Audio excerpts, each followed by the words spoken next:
You think you know the story. 3 pigs, 3 houses, 1 big bad wolf?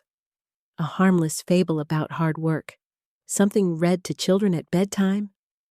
But what if that familiar tale is only the surface of something far older and far darker? Because long before the pigs stacked straw, sticks, or brick, they were something else entirely.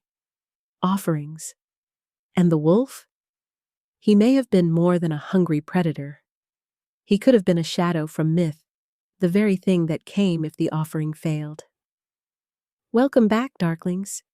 If you enjoy uncovering the strange and hidden roots of the stories you thought you knew, make sure you subscribe to the Silent Lodge. There are many more secrets still buried in the past. Let's start where everyone thinks the story begins. Once upon a time, there were 3 little pigs. Their mother sent them out to seek their fortunes, and each built a home to keep themselves safe. The first pig was cheerful but careless. He built a house of straw, light and quick to raise. By midday, he was done. But as the light faded, a shadow moved in the trees. The wolf arrived. Little pig, let me in," he called. "No, not by the hair on my chinny chin," came the answer. "Then I'll huff and I'll puff and I'll blow your house down." With one great breath, the straw flew and the pig was gone. The second pig, only a little more cautious, built a house of sticks. It took more effort, more time, but when the wolf came, the words were the same, and so was the ending. A great gust, the walls shattered, and the wolf devoured his second meal. The third pig was different. He worked from morning to night, stacking heavy bricks.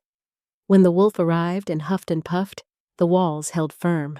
The wolf tried again and again, but the house did not fall. Some tellings stop here, the wolf defeated, the clever pig safe inside. But older versions are colder. The wolf climbs to the roof, slips into the chimney, and falls into a boiling pot set by the pig. There is no escape for him. The version most of us grew up with was printed in the late 1800s by Joseph Jacobs, but he didn't invent it. Folklorists like James Orchard Halliwell had already collected similar versions from across Britain. Some even swapped pigs for pixies or foxes, but the structure stayed the same. 3 dwellings, a relentless threat, and 1 survivor. The more places a story appears, the older it's likely to be. And this one is everywhere. Italy, Eastern Europe, even parts of Asia, each with its own animals, villains, and ending. Which raises a strange question. How far back does the trail go? Folklorists suspect the bones of this tale may reach thousands of years into the past. And if so, then the 3 pigs might not be pigs at all. They might be echoes of something sacred and terrifying. The 3 little pigs aren't alone in their pattern. Across countless cultures, storytellers return again and again to the same structure. 3 siblings, 3 challenges, and 1 survivor. Folklorists call it the rule of 3, a rhythm that shapes tales from every corner of the world. Goldilocks meets 3 bears. The billy goat's gruff cross 3 bridges. Heroes in myths are given 3 trials to earn their reward. It's as if the number itself carries a kind of narrative magic. In these tales, the first 2 attempts fail, sometimes through laziness, sometimes through arrogance, sometimes because fate simply wills it. The third attempt, the third sibling, succeeds through wisdom, sacrifice, or sheer determination. In the Russian fairy tale, The Firebird, 3 brothers set out to capture a mythical bird. The older brothers waste their chances, distracted and careless, while the youngest struggles but perseveres, winning both the bird and the glory. The same pattern turns up in old European folk songs, in Persian epics, even in indigenous North American oral histories.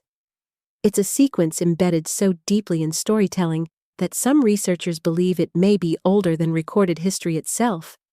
In 2016, a study in the Royal Society Open Science Journal used comparative methods to trace folktales across cultures. They found that certain stories, including ones with the three trials pattern, may date back over 5,000 years to the Bronze Age. If that's true, then the three little pigs aren't just the stars of a Victorian bedtime story. They may be the descendants of something spoken around ancient fires, in languages now long forgotten. We can see the shape of the tale in myths like the ancient Indian story of Tripura. In it, three demon brothers each build a fortress, one of iron, one of silver, and one of gold. For a time, these floating cities are safe from the gods. But eventually, the gods call upon Shiva, who fires a single arrow and destroys all three at once. Not one survives. The lesson? No matter how strong your walls, nothing can withstand the will of the divine. Celtic myths tell of three proud brothers who build fortresses only to see them fall to magic, storms, or the turning of fate. And in Norse mythology, three brothers, Odin, Vili, and Ve, do the opposite. They don't build to defend themselves, but to create the world itself from the body of a slain giant. Even older still is a reconstructed Indo-European myth of three brothers, Manu, Yemo, and Trito.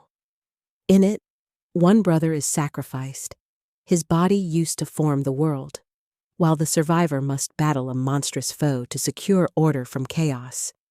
In these stories, the villain isn't always a wolf. Sometimes it's a serpent, sometimes a god, sometimes a force of nature. But the pattern remains: destruction, trial, and survival. Which begs the question, why pigs? In the modern mind, pigs are just farm animals, noisy, clever, messy. But in the ancient world, they carried far heavier meaning. Pigs weren't only food, they were sacred offerings. In Greece, during the secretive Thesmophoria rituals, pigs were sacrificed to Demeter and Persephone, goddesses tied to grain, fertility, and the underworld.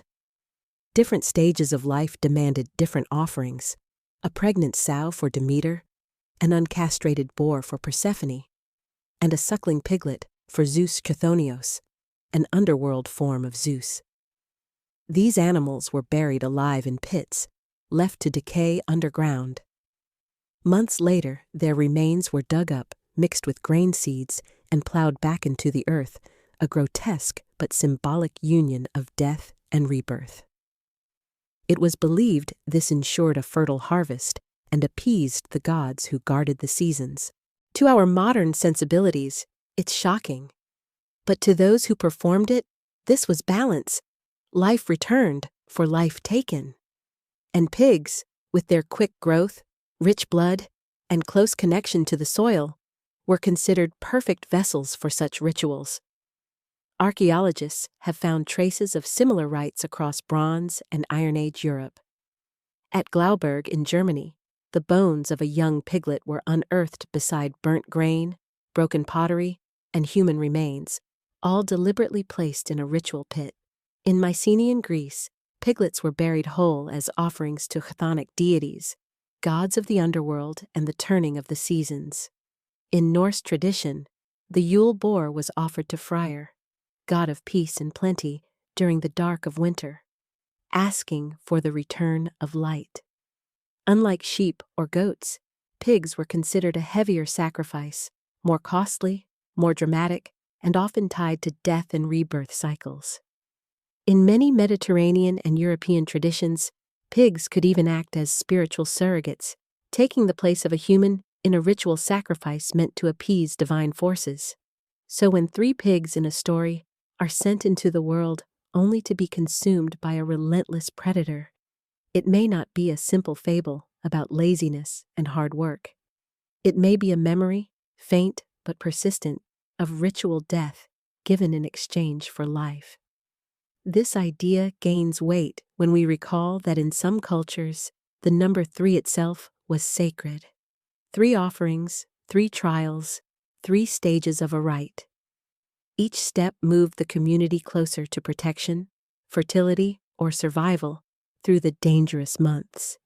If the pigs in the story are stand-ins for human offerings, then their deaths, whether to a wolf or some other force, aren't just bad luck.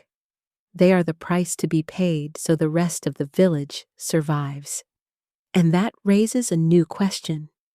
If the pigs were sacrifices, what exactly does the wolf represent? A mere animal or something much larger and much older? Wolves have stalked human imagination for millennia.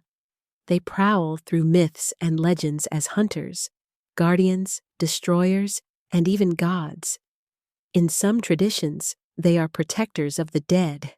In others, omens of doom. In Norse mythology, the monstrous wolf Fenrir is bound in chains until the end of days. When he breaks free at Ragnarok, he devours the sun and plunges the world into darkness. The first act in the death of all things. Among early Slavic peoples, the wolf was a threshold guardian, walking between the realms of the living and the dead. It was a creature of twilight, dangerous yet also capable of guiding souls to the afterlife. But in the Three Little Pigs, the wolf is not defined by his teeth or claws. His power is in his breath. I'll huff, and I'll puff, and I'll blow your house down. Why breath? Why wind? Some say it's simply because wind sounds like a howling wolf, but in ancient myth, wind is often more than weather.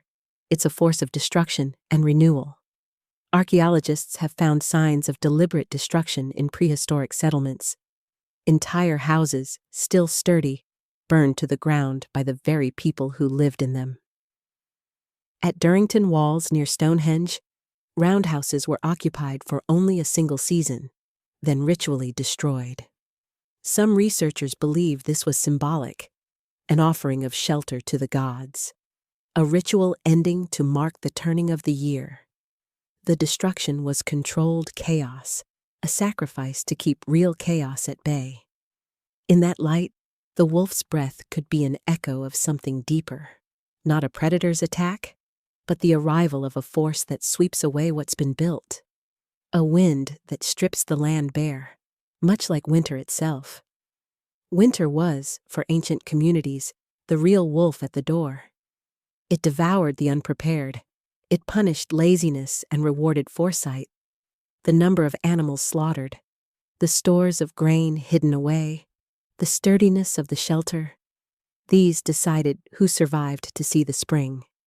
And so the fable's moral, that only the most diligent survive, may hide a seasonal warning: prepare or perish. The wolf wasn't just a villain. He was the embodiment of winter's judgment. When you picture him blowing down houses, you might not be seeing an animal at all. You might be seeing the god of winter, the harbinger of hunger and cold, testing who had done enough to endure. If that's the case, then the third pig didn't just build the strongest walls, he built them in time. His survival is the triumph of preparation over disaster. But in ancient stories, the final trial often carried a twist. Sometimes the survivor's victory came at a cost, and in the oldest echoes of the pig's tale, that cost might have been even more unsettling than we imagine. If we strip the Three Little Pigs down to its oldest bones, we find the echoes of three ancient threads: the sacred number 3, the sacrifice of pigs, and the relentless arrival of a destructive force. The sacred 3 was more than a counting trick.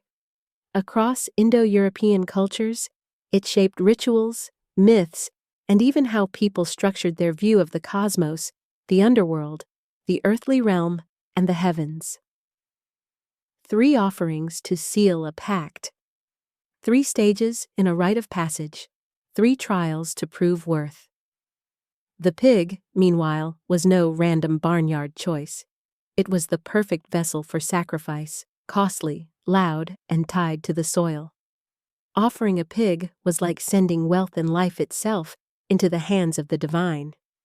In some traditions, it even stood in for a human, sparing the village's blood by giving the gods and animals, and the wolf, or what the wolf represents, brings the cycle full circle.